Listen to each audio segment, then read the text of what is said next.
안녕하세요. 이번 시간에는 부의 시나리오 저자 우리 갓건영 오건영 부부장님의 경제과외를 제가 받아보도록 하겠습니다. 정말 반갑습니다. 예, 안녕하세요. 네네. 네, 오늘 마침 또 오신 날 어떤 일이 벌어졌냐면요. 네. 나스닥이 마이너스 3%를 찍었어요. 올해 처음이죠. 네. 마삼. 네. 그래서 이게 어떤 일이 된 건가, 대체 무슨 이유 때문인 건가 좀 궁금한데 왜 그런 건가요? 이제 이렇게 봤으면 좋겠어요. 연준이 금리를 3년 동안 8번 올린다 이런 생각을 할 때 시장은 여태까지 연준을 바라봤었을 때 시각은 굉장히 착한 아빠였던 거죠. 항상 나를 부드러운 눈으로, 애처로운 눈으로 바라보던. 코로나 직후에는 너무너무 고통스러워하는 경제 주체들을 보면 눈물이 난다 뭐 이런 얘기를 했었거든요, 파월이. 그래서 금리 인상은 상상도 안 한다라는 표현까지 썼어요. 그러면서 엄청난 돈을 뿌린 거죠. 파워풀한 부양을 해주겠다라고. 그래서 돈을 진짜 많이 뿌렸거든요. 근데 이 아빠가 작년 여름부터 표정이 좀 달라졌어요.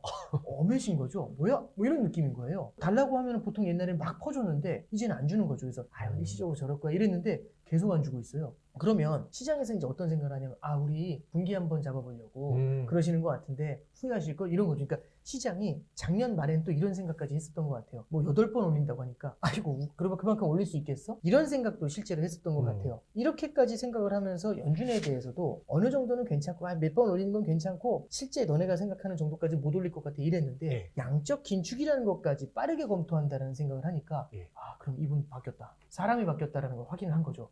이 사람은 옛날에 그 사람이 아니다. 이악 물었다. 이런 거죠. 테이퍼링을 서두르겠다라고 하는 데서도 한번 뜨아했죠. 그쵸. 금리 인상을 한 번도 안 할 줄 알았는데 3번 한다는데 한 번 더 뜨아했죠.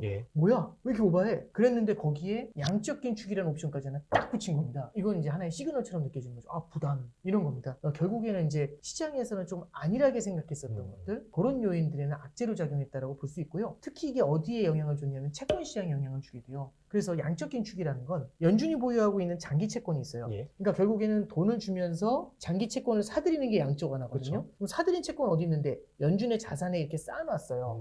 그럼 쌓아놓은 자산을 갖다가 이제 되돌려야 되잖아요. 그래서 이만큼 떼가지고 시장에다 던지는 거죠. 장기 채권을 매각을 하는 겁니다. 그러면 시중에서 현금을 받고 장기 채권을 매각을 하면 시중이 현금을 빨아들이면서 채권의 공급이 되니까 채권 가격이 떨어지고 채권 금리가 뛰겠죠. 시중에서 현금을 빨아들이니까 당연히 돈이 모자라지니까 금리가 뛰겠죠. 즉시 들어오겠네요. 그렇죠. 파는 순간 바로. 파는 순간 빨아들일 수가 있겠죠. 그래서 금리 인상뿐만 아니라 양적 긴축까지 같이 가게 되면은 이거는 속도가 굉장히 빠르구나. 우리가 예상했던 것보다. 이렇게 이제 시장의 느낌이 바뀌게 됐던 겁니다. 그러면은 이제 시장 입장에서는 이게 뭐지? 라는 생각을 충분히 할 수 있겠죠. 그래서 연준에서도 굉장히 강한 시그널을 던지고 있고 이런 것들이 시장이 기대했던 것보다는 항상 조금 더 빠른 모습으로 계속해서 이 인플레이션을 잡기 위해서 그렇게 움직이니까 시장이 계속해서 기대가 어긋나고 있는 거잖아요. 이번에 한번 더 어긋나니까 시장이 깜짝 놀라는 느낌? 이런 것들이 이제 한번 반영된 게 아닌가 그렇게 보고 있습니다. 그러면 이제 물가 상승을 확 잡아버리겠다라는 강한 의지를 보여줬다 이렇게 볼 수 있겠네요. 그렇죠. 물가가 올라가게 되면은 글로벌 금융위기 이후에 저성장 기간이 너무 길었거든요. 그 기간 동안에 엄청난 돈을 퍼부으면서 저성장과 싸웠는데 이게 아주 진흙탕 참호전이에요. 10년이 넘도록 싸워도 돈 뿌리면 괜찮아졌다가 돈 조금만 빼려고 하면 다시 안 좋아지고 이러니까 이거는 답이 없는 게 보나마나 장기전일 거잖아요. 그쵸. 장기전 준비하지 않았는데 여태까지는 싸울 때 진짜 진상이지만 걱정하지 않았던 건 뭐냐면 돈을 뿌렸을 때 물가가 올라올 수 있거든요. 그건 걱정하지 않고 싸웠어요. 물가가 잠자고 있었으니까. 근데 갑자기 뒤에서 물가 올라옵니다 이 얘기가 나오는 거예요. 그러면 뒤가 이제 보이는 거죠. 그러면 얘하고 싸울 때 장기전을 가야 되는데 막 마음대로 돈을 뿌릴 수가 없겠죠. 왜냐면 뿌릴 때마다 뒤에서 치솟아 올라올 테니까. 그럼 얘가 하나의 고질병이 되는 걸 막아야 됩니다. 고질병이라는 건 완치가 안 되는 거죠. 계속 달고 살아야 되는 거죠. 고질병이 되면 그렇잖아요. 그래서 이럴 때는 고질병이 되는 건 막아줘야 돼요. 왜? 얘를 막아줘야 얘하고의 장기전을 대비할 수 있거든요. 그러니까 2보 전진을 위해선 1보 후퇴를 해야죠. 이게 연준이 바라보는 겁니다. 제갈량이 남만을 정벌하고 북벌하러 나가기 위해서 그런 케이스죠. 후방의 적부터 우선 제거하러 그렇죠. 갔다. 후방의 적을 제거하는 게 일단 굉장히 중요하죠. 그러면 단기적으로는 성장이 휘청휘청할 수 있고 저성장 경기 부양 쪽에다 힘을 쓰지 못하겠지만 물가를 신속하게 제압을 하는데 일단은 포커스를 맞추고 있는 것 같아요. 그런데 이제 시장에서는 성장이 둔화될 수 있는데 이렇게 생각을 하지만 연준에서 얘기하는 것 중에 이런 게 있거든요. 올해 초에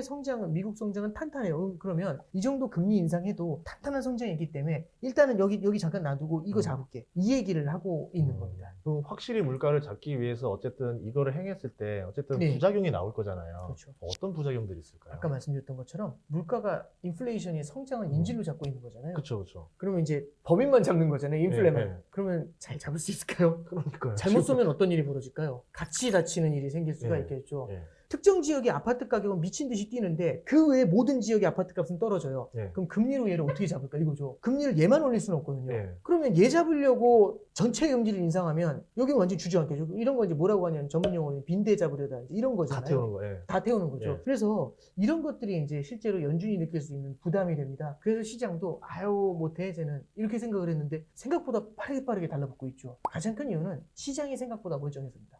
그리고 성장도 생각보다 탄탄해서입니다. 이 둘이 버티는 것 같으니까 한 템포 던져놓고 금리 한 번 인상, 괜찮아? 두 번 인상, 괜찮네.